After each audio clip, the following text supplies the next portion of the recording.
Hi everybody. Well, video is a little bit different today because I am in my sister-in-law's garden and we've come today to have a look at my sister-in-law's very special wormery. Now, some of you might know what a wormery is.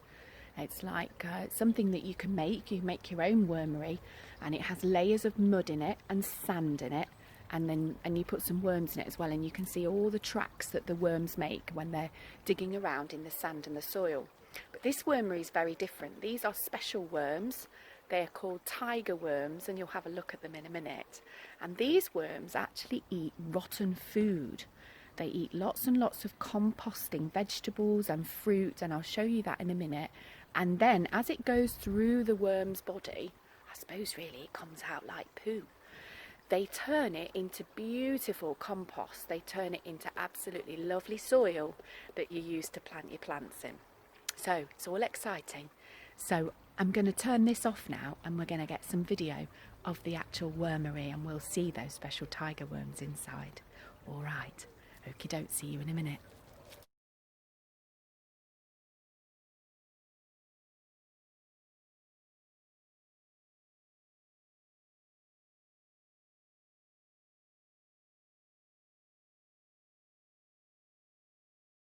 So I've taken off the lid, the top lid, the one that had the writing on that said worms on it, and now you can see lots and lots of vegetables, and the vegetables on the top look quite fresh. So maybe my family, my sister-in-law, perhaps put those on top of the compost heap only last night. They might have been yesterday's dinner. But as we go in a little bit closer, we could maybe start and see some of the vegetables underneath, and they are rotten. And if we get right in here, look what we have here. Oh, lovely, lovely, squiggly wiggly, wiggly wiggly worms. And these are tiger worms. So these are different to the worms that you get in your garden. They are earthworms that you get in your garden. But these worms, they're eating a rotten banana skin here, look. And if we rummage around a little bit more, oh yeah, there are hundreds of them. Let's get right in there. Looks like a load of spaghetti. But it's not spaghetti. They are worms. Tiger worms. Wow. So many of them. Fabulous. Notice the colour of them. Look at how they move. Aren't they brilliant? So, I'm going to switch this video off now then, everybody, and I'm going to get some of these little worms out into a pot so that we can look at them a little bit more closely. So, here we go. Some of the worms have come out now. I've put them in a little tub and they're on a leaf so that we can see them a little bit more clearly. And I want you to just see the way the worm moves. It pushes its body along, slithering, making a slithering pattern, and each time it's a bit like a spring. It's like a bit of it moves and then the whole lot comes behind and it keeps pushing itself along, and that's because it's got lots and lots and lots of muscles that help it to move along and slither just like that. Can you see the little lines on the worm? All those little lines. Well, in those little lines actually are tiny little hairs. You can't see those. I can't see those either, but there are tiny little hairs, and they help the worm to be able to feel its way through soil, feel its way around. Marvellous. Here we can see there are 3 worms here, all tightly wriggling together. You can really see that movement, which is something that's called pulsating. Pulsating. The worm is pushing and pulling and moving and squirming and squidging, all those lovely words to describe how the worm is moving. And if you notice, there are some bubbles appearing here. I think that's because the worms are making slime, because once they're out and exposed to the air, their skin starts to stay dry, and it starts to go dry, and they need the moisture. They have to keep their skin wet, which is why they love to be in damp, dark places like mud.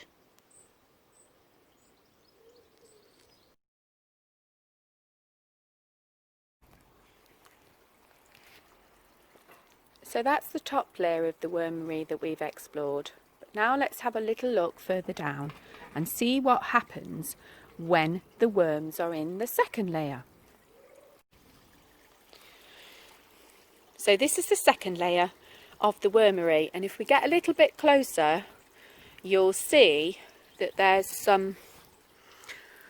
something inside it. It looks a little bit like hair, and it feels like straw, and this is put in here especially to stop the worms falling through to the next level too much. They do have to fall through a little bit, but it stops them going through too much, because this is where they need to start munching even more of the soil that's come from the rotten food. So there are worms in here as well doing their job. I don't want to disturb it too much because they're all very compacted down here, you see. This is where the food has gone really rotten and what we call decomposed, and it slips through. So here we've got a very old rotten egg, an old eggshell, but the worms really love it. And you can see them if I get really close. They're still in there and they're still munching away.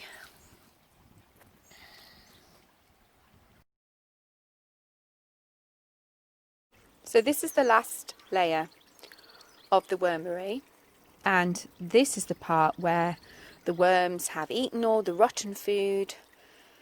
They've gone through to the second layer and they've kept eating and eating and eating, and that food has decomposed even more. It's rotted down and it's gone all slimy and smelly and horrible, horrible, but they love it. The worms love it. And then if we get much, much closer, this is the final stage where you'll see the soil. So this is soil. This is mud as you know it. This is soil. This is what we make our lovely mud pies with and stews when we're in our mud kitchen. But it's actually been made by these fantastic worms. So I suppose in a way it's a bit like worm poo, because they've eaten everything and then it's gone through their body and it's come out, and then they've eaten it again and it's gone through their body again and again and again, and I don't know how many times it's gone through their body, but it's come out as this absolutely gorgeous, wonderful soil that will be full of nutrients and really, really great goodness that the plants will absolutely love. And you know, it's made Mrs Bowen want to buy one of these. I think I might investigate and get one for my garden. Fantastic.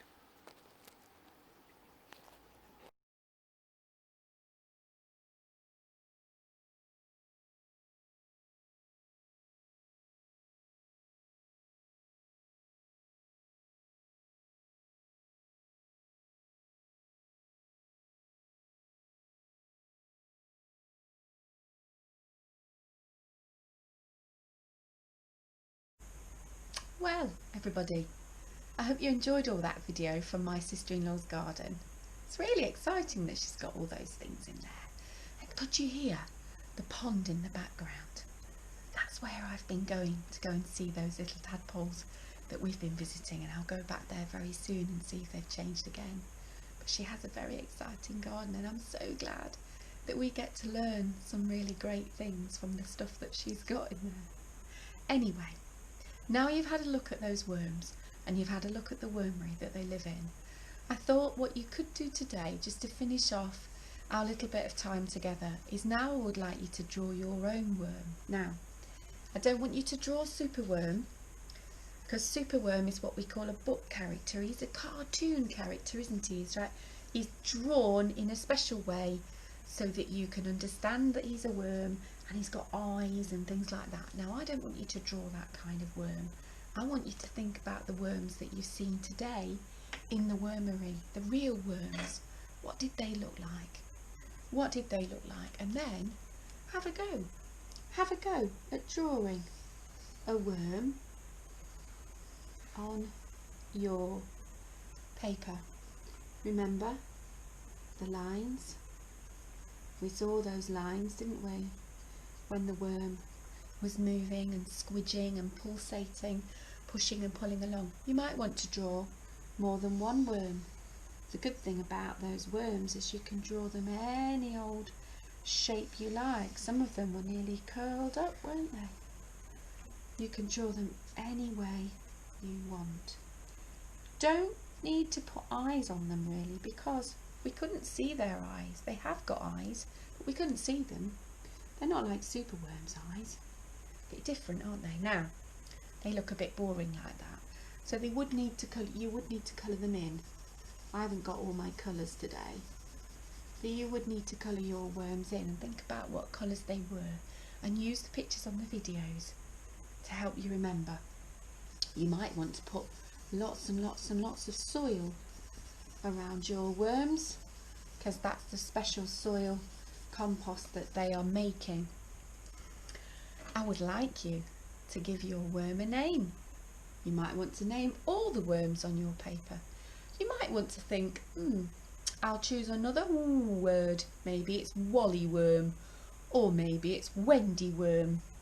Choose another name for your worm.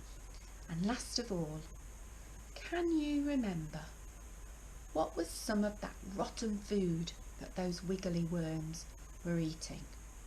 Maybe you can tell you're grown up, and your grown up could write it down for you. Or you could try really hard to use your phonic sounds and pull out those sounds that you know in your brain to make those words. I know that I saw those worms eat a rotten egg. They were eating egg, weren't they? I'm sure if you try hard you can think how you would write the word egg. What about that banana skin? Banana skin. Banana skin. 2 words. Banana skin. You might be able to have a go at that as well. I'll give you some clues as well. There were some potatoes in there. There was some cabbage in there. There were some leeks in there. So if you think you can write any of those words to show what your worms were eating, that would be fantastic. And then I would absolutely love to see your work. I'd love to see it. I really get excited when people send me their work in. It's so super duper. Okay, so I'll leave you now, everybody, and I look forward to seeing those worm pictures on another day. Okay, take care. Bye for now.